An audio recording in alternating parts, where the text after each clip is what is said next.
Good morning, this is Cam from Hyper Thrills, and today we are back here at Six Flags Great Adventure. This is my first visit in well over 2 weeks because I went to California last week, and that was a real exciting time. So it's great to be back here. A lot of updates have changed, and also some new rides have opened, such as the Wave Swinger, and of course Batman the Ride has reopened after a lengthy refurbishment. So super excited to get on in, so let's head on in. First thing we're going to get to the security booth. They actually have these nice planters lined up along here. Not sure if this is new, but this definitely looks different to me. So of course Fright Fest is right around the corner in September. So they are actually they are hiring. So if you're looking for a job for the season, they are definitely putting a lot into entertainment. And I think they're going to go pretty heavy this year with the scare zone. So which is really cool. But one thing I do notice that it is now Six Flags Great Adventure Fright Fest, not just Six Flags Fright Fest, which is really interesting. I know like they've been definitely branding these parks a little bit differently. Definitely, you know, when I went out to Magic Mountain, it was a lot of just Magic Mountain. And yeah, I think this is a change that it's eventually become Great Adventure. But yeah, if you're looking for a job, this is the way to go. It's a new entertainment information stand now, so advertising all the shows for Boardwalk nights, so come take a look at that. And of course, DC Heroes and Villains Fest, which starts August 7th. They're currently setting it up now, but we'll take a look in a little bit. And of course, it goes back to Boardwalk nights. And then, of course, there's also showing off the Great Day Parade, and then Let's Get Loud. So, and then over here to the beat, they do have times over on the other side of the stage there. So yeah, they definitely are advertising the entertainment here, and it's awesome to see. We're here at the Boardwalk food court, or at the end of the Boardwalk. They have finally made a sign for Riptide Seafood Shack that pops really a lot. Of course, Steak and Dip has opened, which has a bunch of fruit options. Let's take a look a little later. And then they have something here also called the Beach Bros Beverage Co., which I believe might be coffee and some of your other you know, beverages. But yeah, and also they did paint right in the inside here, which actually looks really nice. It makes those signs pop a lot more. But yeah, we'll take a look a little bit later, but we're gonna go check out something else too. The work continues here on Project Purple. As you can see, they have actually the first part of the station set in concrete already, and they're finishing up putting that the top of the ladder, the maintenance ladder on there. So yeah, still hard at work here. Of course, the announcement is just around the corner on Tuesday. So yeah, super excited to see what the actual name of Project Purple is. There's a lot of different theories out there, but yeah, super excited to see what's actually called. Of course, here with announcement day just around the corner, they have put out a promotional movie for Project Purple, which I think is awesome. This is very much Cedar Fair. They had these at Dorney Park for Iron Menace, and they also had them at many of the Legacy Cedar Fair parks. So this is all showing off you know, what Project Purple is, and a lot of this footage is crazy because I remember when this started coming in. So yeah, super excited to you know, finally see the final promotional movie for this in the next coming days. Of course, since the last time I was here, the crate got moved for like a day, and then it came back. Now you can't access it, but what they do have, they have claw marks all over this thing, which is crazy. And as somebody did point out, is that it is open at the top, but yeah. So the announcement date is confirmed to be the 28th, which is Tuesday, and yeah, super excited to see what this is finally going to become of this project. So just crazy. Shoreline Pier did get tables. I don't remember if they got umbrellas last night, so I could be wrong, but yeah, they do have umbrellas now. And of course, the funnel cake stand known as the Funnel House Funnel Cake. It's not a new sign. I personally like the old one better. While I do see the lights on there, I personally like the old one a lot better for that more realistic art style. In the last video that we hear, Barrels of Fun has opened, but now the Wave Swinger has officially opened, making Shoreline Pier pretty much complete at this point. I've heard it's been an absolute success. And yeah, so let's go take a ride on the Wave Swinger.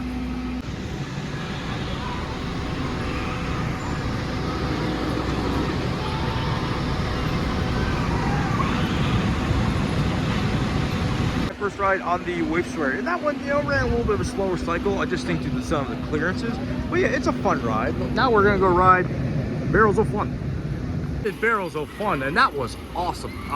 Definitely a lot of spinning and a lot more than I remember on Raging Cajun. So yeah, if you sit on the right side of the actual car, you get a ton of spinning. I mean, look at that car go. So yeah, really just a solid ride.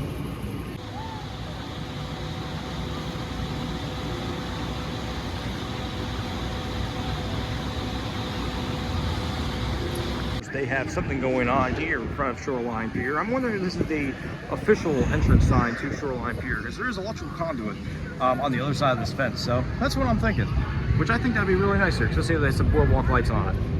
A awesome lunchy W cafe as always. And now we're gonna head onto the other side of the park. We're making our way over here to El Toro. This is my first time riding it since I drove Ghost Rider. So ultimately I prefer Ghost Rider, but this is still a awesome wooden coaster. You know, that was a fantastic ride at El Toro. And one thing I will say, I love El Toro. I always love El Toro, but really, to me, Ghost Rider is a premier wooden coaster in the country, in my personal opinion. But great ride overall. Just blast of ejector airtime. It's really, just really what El Toro is, and it'll always be a great ride. All right, just did a ride on the Runaway mine train, and honestly, it is really tough to rank this mine train because I love it for the experience of a classic aero mine train. But when you try to put it up against something that's like, you know, like a big Thunder Mountain, it is really tough to put it to that test. Well, this might be a better coaster experience. It's something a better attraction experience over at the Disney parks. But yeah, just a fun ride all the time. Skyline Taps, they have a awesome postcard here, you know, also for the 250th anniversary of the USA. And here's greetings from Six Flags Great Adventure. I've seen these at other Six Flags parks. I did not see the one in Magic Mountain. Apparently I was just put in the other day, but yeah, this looks really, really nice. I do like this. Well, Batman the Ride has officially returned this season. It was announced last week that it was opening up, and yeah, apparently it's been immensely popular. People are happy to have Batman back, which is usually long for this attraction. It is 33 years old. Same as Kumba down at Busch Gardens, Tampa, which unfortunately is closing, but luckily we still have Batman here. So I'm really excited to get back on this, as I rode the one at Magic Mountain last week. And yeah, this is always a great here at Great Adventure, just a all-time favorite. I just took a ride on Batman, and that was running pretty good. I think it's not running as fast as it usually is. It might just be to the ride breaking in for the season, but still a great ride overall.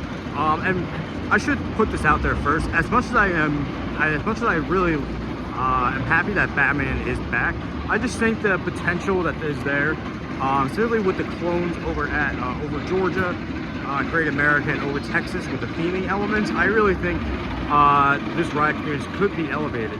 Because when these Bat clones first opened, they did have a lot of theming to it, so I think Great Adventures could get one. But like I said, great ride overall. Only wait about 20 minutes. The crew is barely moving. But yeah, just a fun ride. I have no complaints.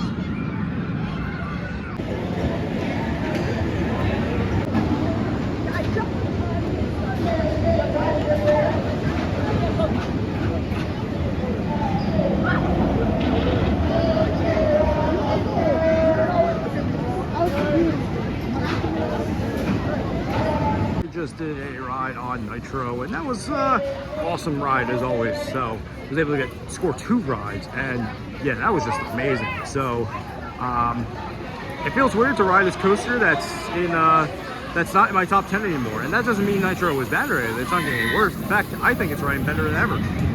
But it's just that I'm getting you know, we got on some other rides, it just happens to be a little bit better. And it just tells you almost over 300 roller coasters later, and Nitro is still in the top 15. So that just tells you a lot. But yeah, great ride as always. Just always a blast.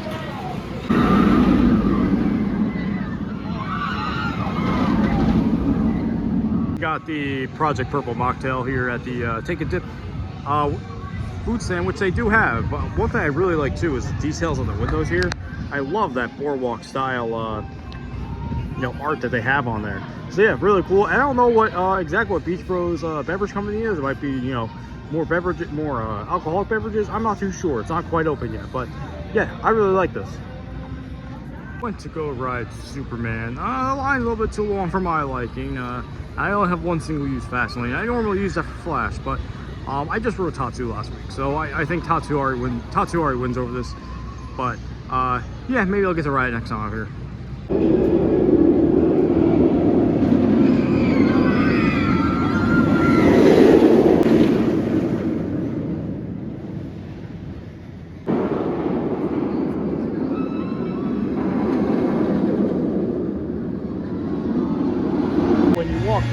out of either side of Movie Town.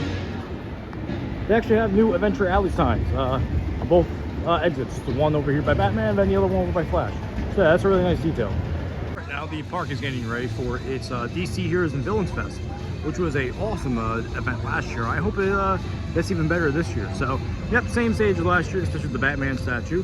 And right now, that event is opening on August 7th. So, yeah, really excited to see what's new this year for this event. On the other end, as I mentioned before, there's that Adventure Alley sign on the other side of the sign where Flash is.